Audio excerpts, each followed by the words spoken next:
Okay, hi everybody, and welcome back to the latest episode of Bristol Chess Times. I'm going to start the episode with an apology simply about the delay since the last video went up. I think there's only one way to say it, it's just life took over. My strong recommendation when I'm not recommending things about chess is never have children, unless you want to visit the hospital a lot. But anyway, on that note, all things are good. I'm going to hand over to Mike, who's going to talk to us about Batumi. Yeah, absolutely. Okay, we're going to take a look at a couple of games from the Olympiads that's recently finished. You may have followed the top clashes, so China winning double gold. It was an excellent Olympiad for England, though. For England, absolutely. Well done to the England team. We came fifth. Yeah. Which is amazing. One of our highest placings for a long time. Yeah. Top performance, outdid all expectations, really. We've got the rising stars, if I can still call them that, of Howell and Jones, and everyone just did absolutely amazingly. Over 50% for every player. We're going to look at some games from Bristol players. Yeah, a bit closer to home. Yeah, and sticking with looking at amateur games as well. So we did show a game from Peter Kirby. One of his losses, actually, that was one of our tactics from the last video. He did actually pick up a couple of wins. Yeah, he did well, didn't he? Top board yeah. for Guernsey. Top board. Very good. But there was also another Bristol player. Yeah, Lewis Martin. Yeah, from previously at Downend. He doesn't play for them anymore. But he plays for the ICCD, which is the International Chess Committee of the Deaf. And so they formed a team in the Olympiad.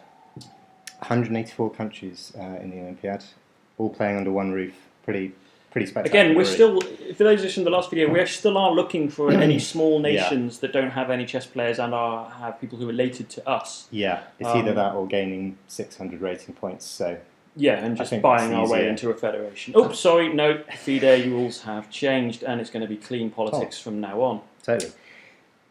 For reference, this will not be a political channel. Yeah, we're going to start with a position, so back to the chess. This is from one of Lewis's games. I just wanted to show you this because there's a very strange pawn constellation that appears. Constellation? Well, it's not a pawn formation because it involves black and white pawns, and I'm calling I it love it. I love it. I mean, yeah. the cosmos of chess is what draws everybody in. And I'm just going to start with this position because, as you can hopefully work out, this arose from a Sicilian. Najdorf? Yeah, I guess. We're not that good at the variations. Scheveningen, however that funny long Dutch word is pronounced.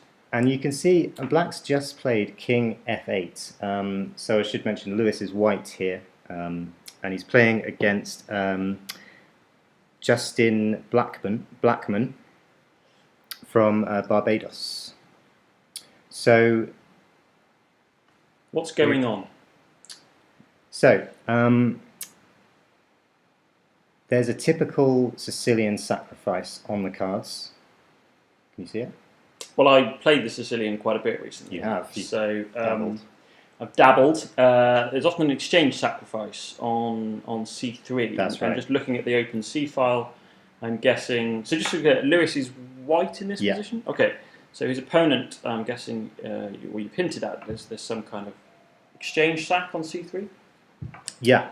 So the queen will move out the way, and the rook on C8 is basically there to sacrifice itself for that knight in C3. Okay. Well, let's chat. Let's have a look. Okay. So King F8's just been played, which sort of sets the groundwork for this to sort of change dynamic a little bit.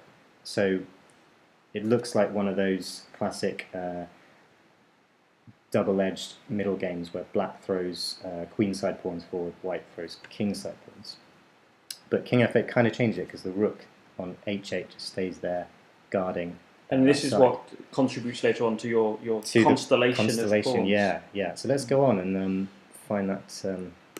Okay, so F5, an obvious push to be played, but we've talked that Black's plan from this position has been to do this exchange sack. Yeah, so Black immediately Queen E5 sets this up. We take the pawn, and Black just goes for Goes this. straight for it. Pawn takes and queen takes the pawn. So both sides kind of broken through, at least initially. Lewis takes. Well, there's a mate and one threat on the board. Right? There is. Lewis takes the moment to go to king d1. So got to defend sometimes. Just mate and one. It's a good time. The pawns, the final pawn's exchanged. Knight h4, king defends, and the queen kind of just places herself opposite the king. And we're getting to the moment. There's a bit of shuffling first, a bit of running away. We're getting to the moment now. Black is going to play 5 pawn moves in a row. Okay. I wonder if you can guess which pawns they are. Is it the G and H pawns? It is. And it doesn't start quite yet. We have knight coming into this lovely square, f5. The other knight finding its lovely square, and f4. Yeah, both players, I mean, just pausing for a moment, yeah. Both players don't seem too scared with defence, really, do they? Yeah. It's just one of the reasons you picked this game out. Yeah, you told me about this game, and I thought, well, sounds great. And Lewis often plays these really open, exciting games. Very confident chess, I'd say. Those of us in the lower levels of amateur chess might call it... bonkers. I was going to use another word beginning with B, but it's a family channel. But whenever I play aggressive, threatening chess, it normally comes from a farmyard and smells a bit. Okay, moving on. So here come the 5 pawn moves in a row, and you start by hitting the queen. Mm-hmm. Queen g3, h5,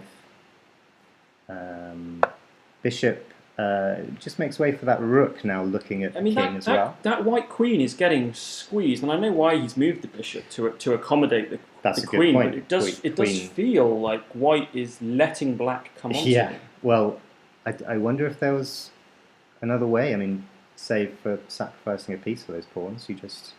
I suppose you don't really want to push one of those white pawns because they're going to rip open. I don't know, yeah. Because then maybe your king's open on that side as well. But anyway, he's worked this all out, and the pawns keep coming forward. Queen f2, g3 straight away.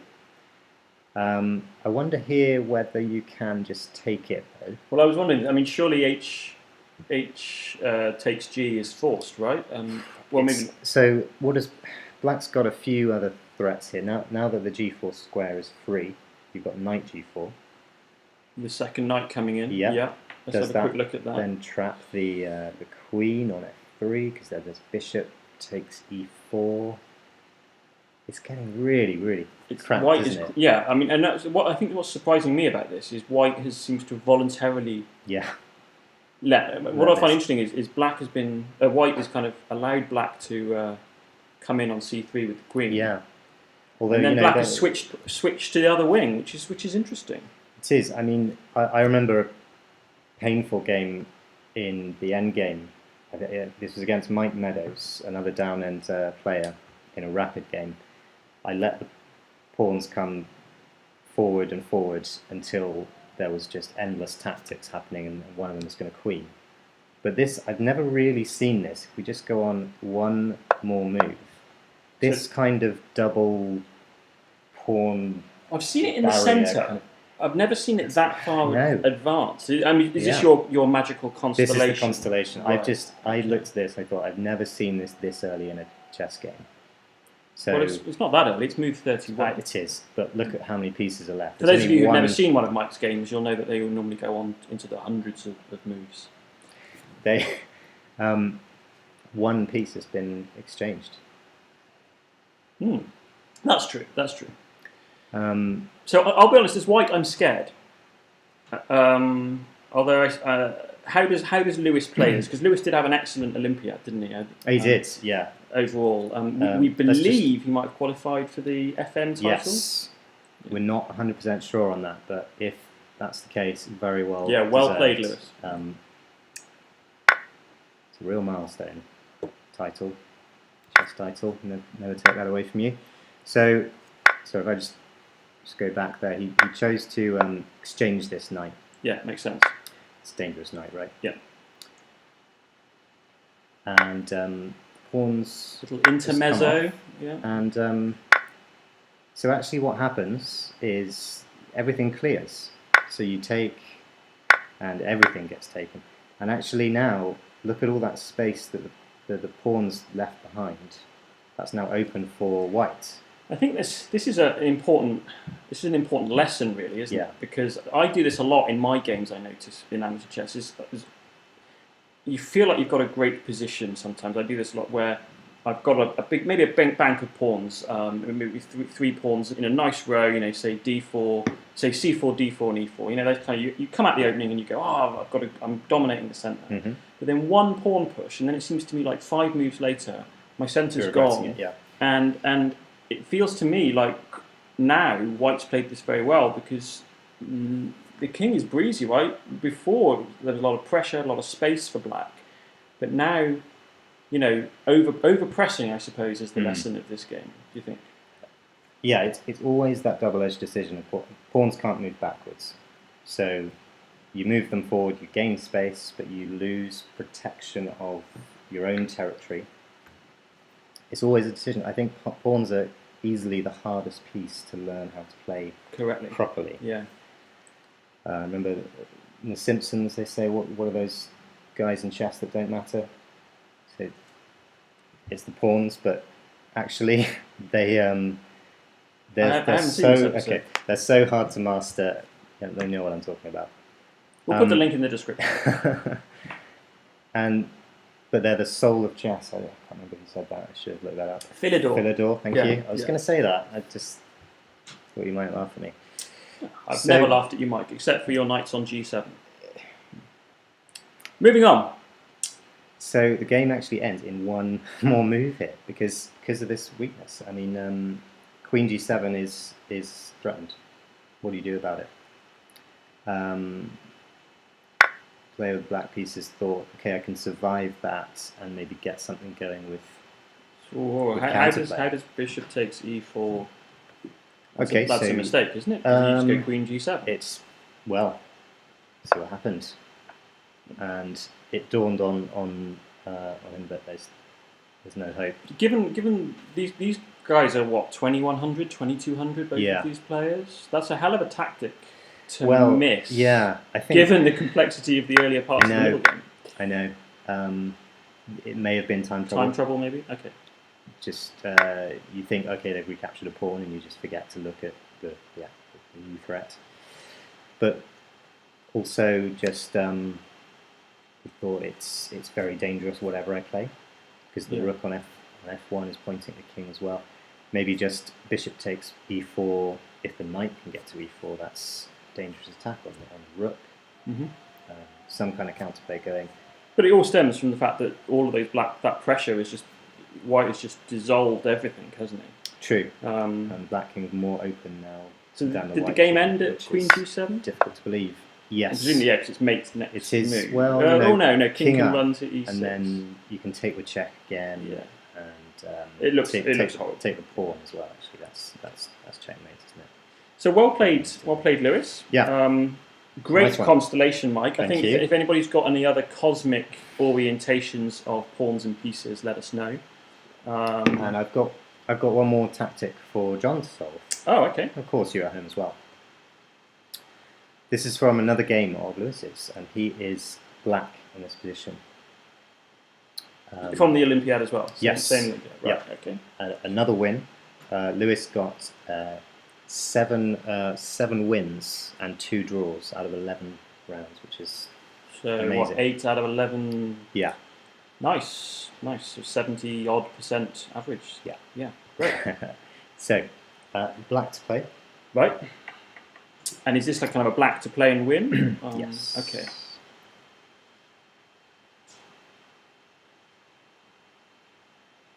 I want to do some kind of smothered mate with the knight on f2, so I'm just trying to figure out how to do that. Does that make sense? Yep. So the rook's in the way. Yes, exactly. So let's go with the obvious move, which would maybe like rook to f1 check. Okay.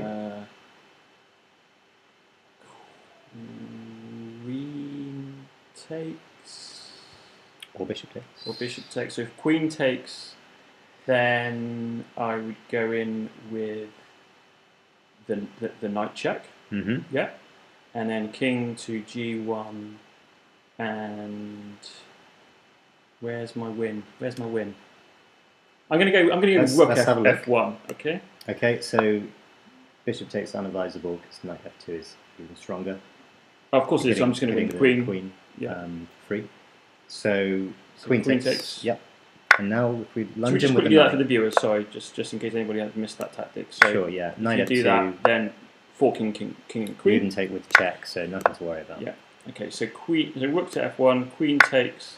Okay. So knight f2 check now. Yeah. Let's see what that does for you. King g1. Only move. Now what? Exactly. That was that was my point. I can only see a perpetual. Hmm. So I want to go knight h3. King goes back. Yeah. Okay. Is this correct?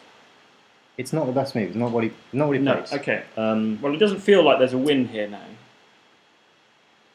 It still looks good because you can take that bishop on d3 as well, but it's not clinical.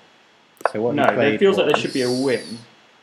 So so bishop g1.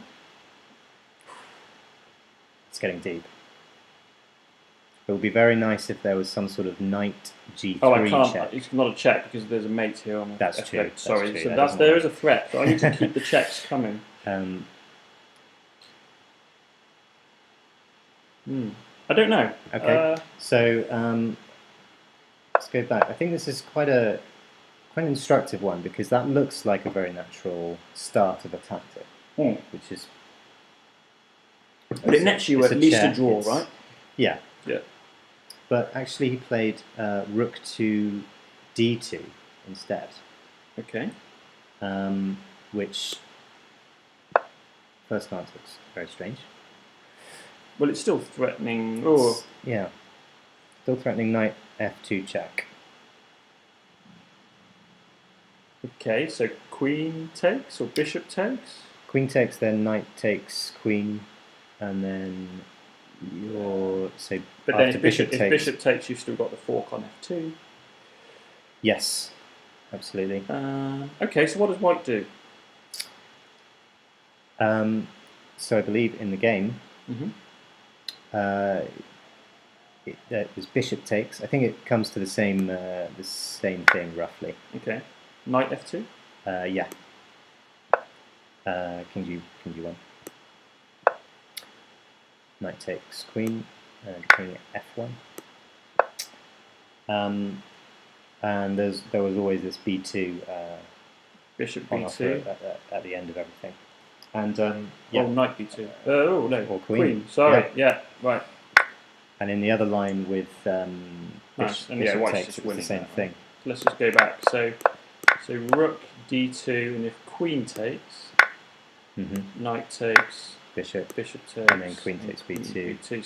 Right. Sorry, I was looking for a mate, but so it's not actually exactly. a mate. Right, yeah. Okay. You don't have to always find a mate, and either way, great finish. And I think it's a great problem because you're distracted. Everybody by instantly the mate, looks right? at rook f1. Yeah. And always look for those odd-looking moves. Rook d2 looks just.